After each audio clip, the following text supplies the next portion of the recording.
Mesdames, Messieurs, bonjour, bienvenue au journal. Ce qu'il faut retenir de l'actualité, la journée internationale des casques bleus est célébrée aujourd'hui autour du thème 70 ans de service et de sacrifice. Le Burkina, qui déploie sur plusieurs terrains d'opération plus de 2300 hommes et femmes, a rendu un hommage appuyé aux casques bleus à travers une cérémonie place de la nation à Ouagadougou. Les protagonistes dans la crise libyenne, invités à venir aplanir les divergences à Paris à l'initiative du président Emmanuel Macron, qui a mis à l'ordre du jour notamment l'organisation d'élections dans le pays 7 ans après la mort du colonel Kadhafi. Cela dit, les forces armées nationales ont commémoré aujourd'hui, place de la nation à Ouagadougou, la journée internationale des casques bleus. 70 ans de service et de sacrifice est le thème retenu cette année. Cette célébration a permis de rendre un hommage aux hommes et femmes déployés sur les théâtres de conflit et qui œuvrent pour la paix au nom des Nations Unies. Le Burkina a déployé actuellement 2300 casques bleus sur plusieurs terrains dans le monde. Issa Kafando, Vincent Tiendrebego.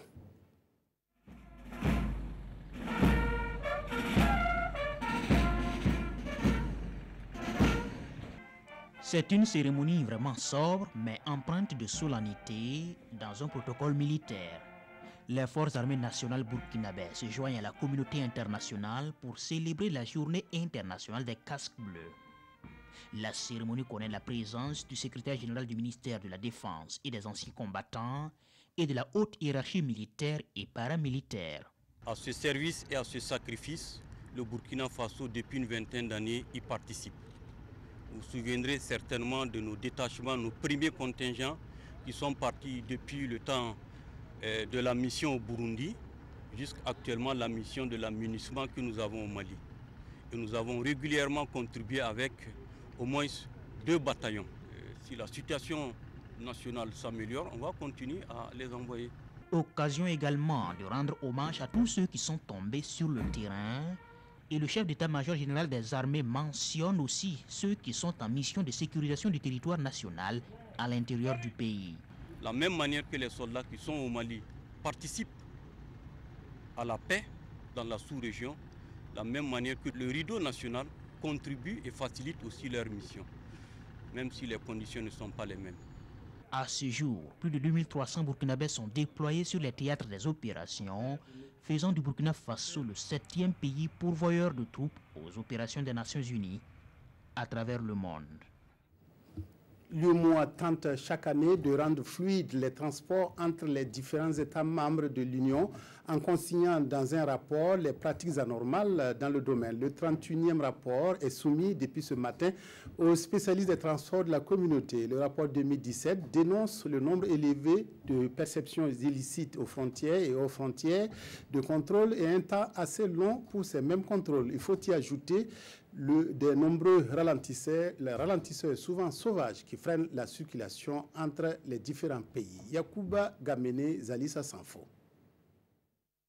Bamako Ouagadougou, via Eremakono, un transporteur aura déboursé en moyenne en 2017 63 000 francs de frais illicites hors frontières et 22 000 francs de frais illicites à la frontière. Le 31e rapport 2017 de l'Observatoire des pratiques anormales présenté ici est sans appel. Malgré la sensibilisation et les répressions, les tracasseries routières sur les routes des corridors des pays membres de l'UEMOA ont la peau dure. Perte de gains et perte de temps aussi. Pour un trajet Tema-Ouagadougou, chaque transporteur perd en moyenne 3 heures. Et ce sont les consommateurs qui payent pour ces pratiques anormales. En ce qui concerne les perceptions illicites, nous voyons quelquefois le prix de transport qui est multiplié par 10 parfois à cause des perceptions. Vous avez aussi le fait que sur un 5 km, alors qu'il faut en moyenne 4 ou 5 contrôles, des fois dans certains pays, dans certains espaces, sur certains corridors, vous pouvez en avoir une vingtaine. Cela retarde, n'est-ce pas, le transport. Et quand ça retarde, ce sont des coûts. Selon le rapport, la plupart des perceptions sont opérées par la douane, la police et la gendarmerie sur toutes les routes des corridors des pays membres de l'UEMOA. Et le ministre des Transports en appelle à leur sens élevé de responsabilité. Ce que j'attends, c'est que nous puissions nous regarder en face et faire en sorte que nous puissions nous engager dans un changement qui puisse nous permettre d'être un pays de transit. Il ne faut pas que les contrôles abusifs, il ne faut pas que la corruption soient des éléments qui nous empêchent de servir nos populations avec des marchandises qui arrivent au bon moment et des marchandises qui arrivent à bon prix. Ce rapport sera présenté à tous les pays membres de l'UEMOA. Il recommande par ailleurs, pour la facilitation des transports, l'amélioration de l'état des infrastructures de transport, le développement des services de transport et de logistique de qualité, ainsi que l'allègement des procédures administratives jugées trop lentes et trop lourdes. Le gouvernement burkinabé, soucieux de l'organisation et du fonctionnement de l'administration, a adopté un plan stratégique décennal de modernisation de l'administration. La première session ordinaire du comité de pilotage de la modernisation de l'administration et de bonne gouvernance se tient aujourd'hui à Ouagadougou. La rencontre va permettre de valider les rapports de l'année dernière et le programme de travail de 2018. Isaka Ouedraogo, Kadisanogo. La volonté d'améliorer l'organisation et le fonctionnement de l'administration pour une efficacité de l'action administrative a conduit le gouvernement à adopter le plan stratégique décennal de modernisation de l'administration pour la période 2011-2020. Cette première session de l'année 2018 du comité de pilotage de la modernisation de l'administration et de la bonne gouvernance s'inscrit dans le cadre de la mise en œuvre de ce plan. Une opportunité pour les participants d'évaluer les actions de modernisation entreprises au cours de l'année antérieure, de les valider, ainsi que le programme de 2018. Le rapport est bâti autour d'un certain nombre d'indicateurs qui doivent permettre d'évaluer quel est l'impact de l'ensemble de ces activités sur la performance de l'administration. Récemment, au Conseil des ministres, on a adopté le guide d'élaboration des postes, de description des postes, puisque vous saviez que l'un des problèmes dans notre administration qui explique je dirais, la faible optimisation de nos effectifs, c'est que les agents sont recrutés sans qu'ils aient un poste des fiches de travail bien définies. Donc, par exemple, on est parvenu dans le processus de 2017 à l'adoption de ce guide descriptif des fiches de poste. Et je pense que ça va contribuer à améliorer les recrutements. Cette rencontre, qui est un cadre d'orientation pour plus de résultats tangibles, va permettre aux participants de faire des propositions d'orientation pour l'année 2019 du plan stratégique décennal de modernisation de l'administration. Autre comité de pilotage, celui du programme de renforcement de la résilience à l'insécurité alimentaire. Les responsables du PPRIA ont visité le 24 mai dernier dans la commune de Bani dans le Sahel des réalisations du programme qui se résume à des magasins et forages pastoraux. Visite suivie de la tenue à Dori de la première session de l'année du comité de pilotage. Martin Ouedraogo, Pinidier, Ganou. Le comité de pilotage du projet de renforcement de la résilience à l'insécurité alimentaire au Burkina Faso PRIA sur les traces de ses réalisations courant 2017 dans la commune de Bani. Des réalisations qui sont des magasins de haut rentage, des forages pastoraux au bonheur de la population vulnérable, de renforcer leurs capacités productives. Pendant la récolte, on gaspillait nos productions sémencières. On allait vendre ça peut-être à 500 francs la boîte ou bien à 450 francs la boîte. Avec le warrantage, on vient stocker ça ici et nous acquérons des crédits avec des caisses ou bien des banques qu'on peut utiliser pour faire nos achats et puis résoudre nos petits problèmes familiaux en attendant que les produits aient de la valeur sur le marché. Après cette sortie de terrain, le comité de pilotage s'est réuni à Dori pour sa première session ordinaire de l'année 2018. Ici, c'est le rapport bilan d'exécution de 2017 qui est validé. La présente session a pour objectif de valider le rapport d'activité 2017 et également réviser le programme de travail de 2018. Avec les contingentements que nous sommes en train de vivre, notamment les questions de passation des marchés et autres, on s'est rendu compte que c'est nécessaire de les visiter, les PTBA, pour les rendre plus réalistes et réalisables en fonction du temps qui reste. C'est un projet qui a été bien pensé. Voilà, car nous sommes dans une zone particulièrement touchée de notre pays. Et quand on conjugue l'ensemble du pays, il faut en tout cas aller dans ce sens-là pour en tout cas amener nos populations à cultiver cette grande résilience-là. Le projet PRIA intervient dans 3 régions du Burkina, le centre-nord, l'est, le Sahel. Il est financé par la Banque islamique de développement BID. Un nouveau projet pour éradiquer le paludisme en Afrique a été présenté vendredi dernier à Bobo-Dioulasso par l'Institut de recherche en sciences de la santé. Le projet Target Malaria s'appuie sur les nouvelles technologies comme la biotechnologie pour combattre la maladie. Il s'agit de transformer des moustiques afin qu'ils aident à éradiquer la maladie. Reportage à Bobo-Dioulasso, Drissa Traoré, Amadou Lougué. Dans ces cages du laboratoire, des milliers de moustiques retenus pour les besoins de la recherche sur le paludisme. Mais l'objectif justement pour nous, c'est de prendre, je dirais, les nouvelles technologies qui sont en train de se mettre en place, telles que la biotechnologie, et de pouvoir faire une transformation génétique utile au niveau de ces moustiques-là, et de pouvoir à terme un jour utiliser ces moustiques sur le terrain pour réduire les cas de paludisme que nous rencontrons. Donc c'est une étude qui est vraiment extrêmement longue, on passe par plusieurs étapes. Et Target Malaria est très consciencieux. Et donc nous prenons en compte toutes les questions de risque en fait, que les gens nous posent au fur et à mesure que nous sortons. Et ce qui est aussi important à souligner, c'est que c'est une étude en fait, qui est réglementée. Chaque minute, un enfant meurt en Afrique des suites de complications du paludisme selon l'OMS.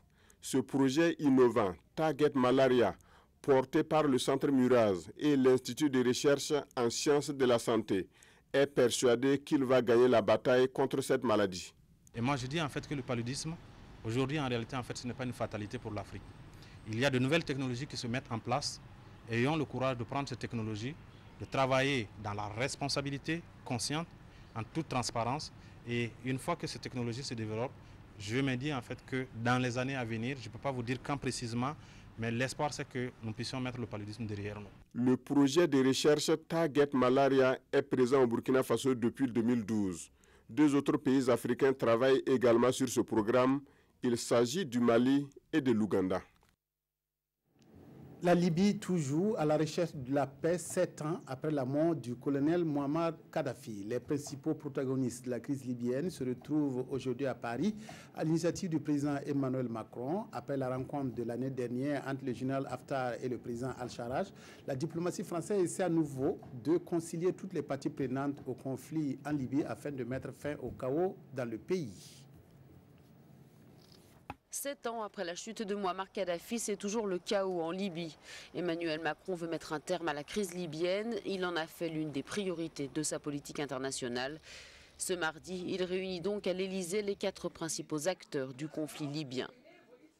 Devant une vingtaine de représentants de différents pays, impliqués eux aussi dans le conflit libyen et invités à Paris, ils vont devoir s'engager à organiser des élections avant la fin de l'année en Libye, mais aussi œuvrer à unifier des forces armées et de sécurité, ainsi qu'à instaurer une seule banque centrale et un parlement unique. En juillet 2017, les 2 frères ennemis libyens, le Premier ministre Fayez al-Sarraj et le maréchal Khalifa Haftar, homme fort de l'Est de la Libye, s'étaient déjà rencontrés près de Paris sous les auspices d'Emmanuel Macron. Ils s'étaient alors engagés sur un processus de sortie de crise. Depuis, aucun résultat concret n'a été visible sur le terrain où prédominent les divisions, les rivalités politiques et les combats entre myriades de milices et tribus rivales. Toujours dans l'actualité internationale et en bref, un individu a tué ce matin 2 policiers et un passant à Liège, en Belgique, dans ce qui ressemble à un acte terroriste. L'assaillant a été abattu par la police. Les journaux burkinabés comme le homologue français n'en finissent pas de commenter l'acte héroïque de ce Malien de 22 ans, Gassama, qui a escaladé un immeuble pour sauver un enfant. Les quotidiens se sont aussi intéressés aux sanctions prises contre certains magistrats burkinabés. Toboum Evelyne Dabiré pour la revue de presse. 12 dossiers ont été examinés par le Conseil supérieur de la magistrature au cours de cette session. À l'issue des délibérations, 5 magistrats ont été mis hors de cause et les 7 autres ont été coupés de sanctions allant du blâme à la révocation, informe le pays. Raison évoquée, manquement à l'éthique et à la déontologie du corps de la magistrature, lit-on dans Aujourd'hui au Faso, qui explique que depuis lors, le Conseil supérieur de la magistrature a maille à partir avec plusieurs de ses juges épinglés. Ces juges sanctionnés évoquent le caractère partial et sélectif de la commission qui s'apparente à un règlement de compte. Toute chose qui a émaillé ce procès selon les plaignants, poursuit ce journal. Et même s'ils ont la possibilité d'exercer leur droit de recours, reprend le pays, ce tact est hautement pédagogique, estime ce journal, qui pense que lorsqu'un membre est gangréné, il faut avoir le courage de l'amputer.